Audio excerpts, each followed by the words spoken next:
Hey Nate, alright, before I show you my new one, I'm going to show you what my old one was. My old one was in my outfeed assembly table, and it's just this insert that I cut this plate first out of plywood and had a recess here to insert this fixed bottom base into. I took off this plate so it would sit in here. It doesn't fit in, oh it kind of does. But I matched up the holes of this plate to here, so this would just stick like that, and I could put the whole assembly back into here. It turned out to be a huge pain because to adjust this, you have to undo this little clip here, rotate the router up and down to what your desired height was, check it, and constantly go back and forth. And then clip this into place, set this in here, and unfortunately, putting this base into plywood isn't the most accurate way of doing things. It wouldn't be perfectly square to the table once you invert it and put it in there. So the run out on this, not necessarily run out, it just wasn't centered correctly. So you could get cuts that are slightly off, which I ran into a couple of different times. I created this plate, put it on here, made a template around it, routed out this opening, and left this little ledge for this to sit on, and then inserted these little screws here to adjust the height of this to, I have raspberry juice on me, to make sure that the plate was level with the entire table. If you can see in here, I made a little box that I attached in here that I could attach my dust collection hose to. And there's a little opening back there to create not like a void in here, so there's continuous airflow to move dust towards the dust collection. But it was pretty simple. And I also made a custom fence for this that did pretty well too.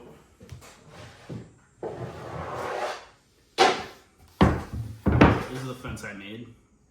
It's a square body and has these knobs in it with bolts that would ride in this T-track here, and it would allow me to secure it down in whatever position. But again, it took a lot of work to get it dialed in to just right. I have these sacrificial pieces here, so I could close the distance to the bit itself to reduce any open space that wasn't actively being cut. Reduces tear out and stuff, and since these are sacrificial, you can bite into them and stuff, and it's not too much. It doesn't harm the fence itself, and these can be just replaced. And these knobs could be undone to move these pieces back and forth. And then I also had dust collection that sits right in here. So I would have dust collection below the router and behind the router to try and reduce the amount of dust that flung out of this thing as much as possible. But inevitably, it was still a really messy process. Anyway, that's it for the old one, and I'll do another video for the new one. Hey Nate, my little remote died between the 10 steps it took to get from there to here, so I'm doing it by clicking the phone. This is my new router table, and it kicks ass. It's a combination of two different companies, JessEm, which makes the router itself and this dust box, which I'll explain why that needed to be the case, and Woodpeckers, which created the lift, this top, and this frame. Both these companies, in addition to like Festool, are the best as you're ever gonna get, really. They're spendier, but the quality is just unsurpassed. I guess I'll start from top to bottom, and I'll take you into the individual spots that I need to show this, so it probably is going to be like 3 videos. To start at the top, this is a phenolic tabletop. The phenolic material is when they take resin and compress it with a fibrous material like paper or fabric, and once it cures, it creates a very solid substance, and it's dead flat. To install this dust box, because it's two different companies, JessEm and Woodpecker, like this isn't made for this dust box, so I had to drill holes into the underside of this phenolic top. I basically burnt through a drill bit to do it, but I got it to work and it's really nice. So there's the JessEm router itself has a couple of different tools to go with it, and the quick lift from a Woodpecker has a couple of different tools to go with it.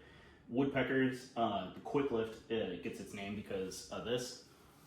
I'm able to insert this into place, push it down, turning it disengages the threads of the what is controlling the height, and then I move it up and down to where I need it, and then disengage this.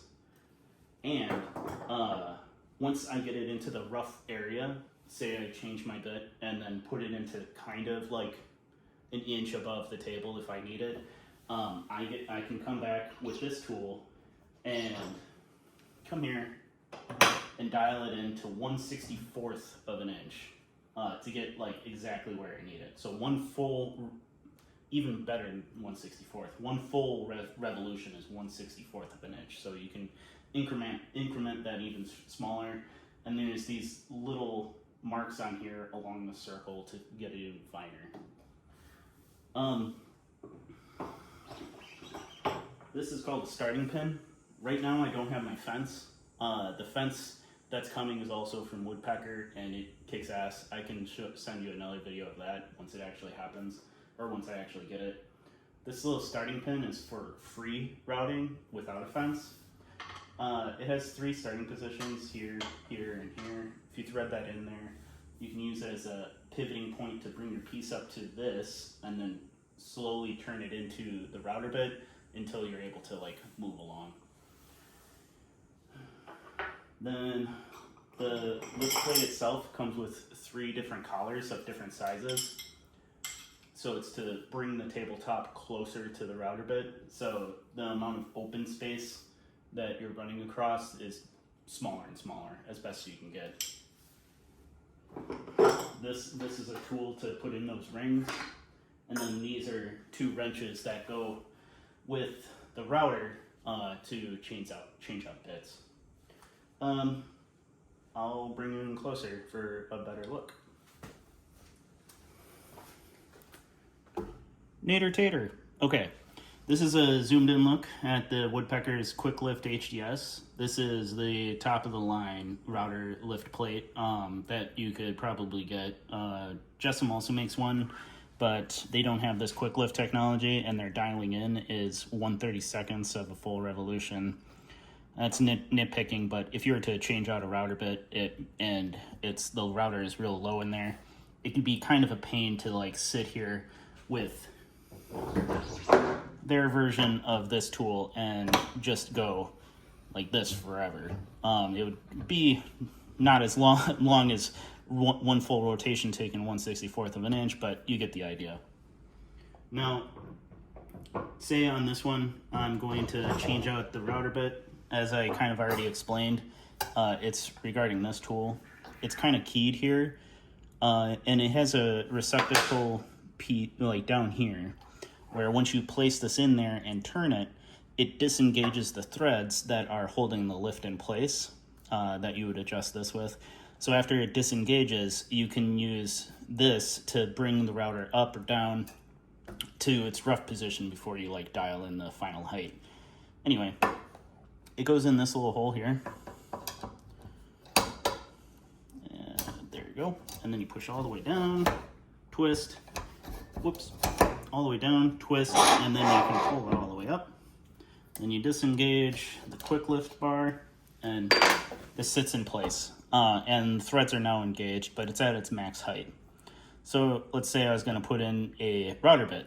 On my old table, I would have to take apart the plate, well, remove the plate, take it apart, and then put in the router bit, put it back together, try and dial it in, and go back and forth until I finally got it, and it sucked.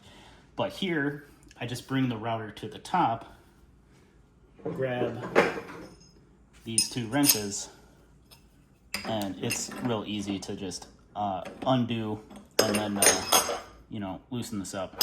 This collet, I'll get it more into the router in a little bit, I guess, but this collet's really awesome.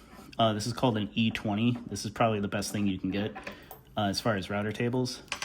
It's very segmented, and any pressure on this kind of reduces the size and evenly grabs the router bit itself. But I have two sizes that came with this. This is a 1/2 inch. There's also a 1/4 inch to accommodate different kind of router bits. Versus, I bring this up because this is mainly used in industrial applications. The router, you know what, I have one over here.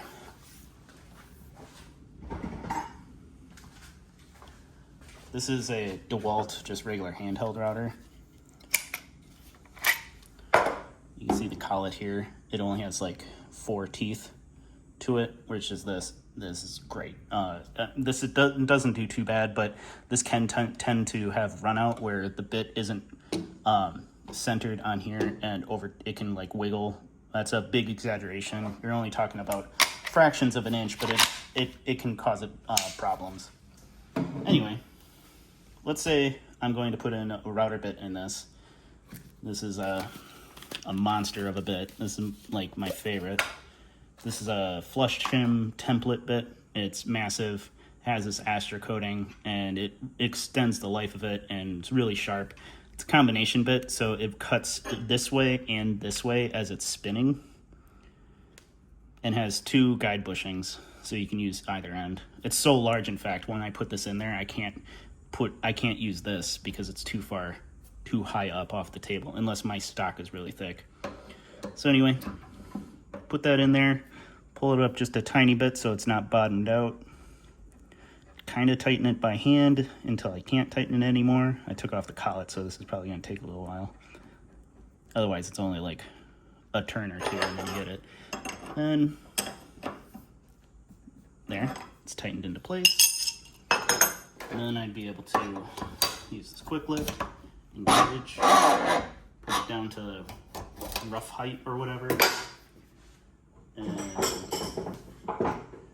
then I can install one of these rings.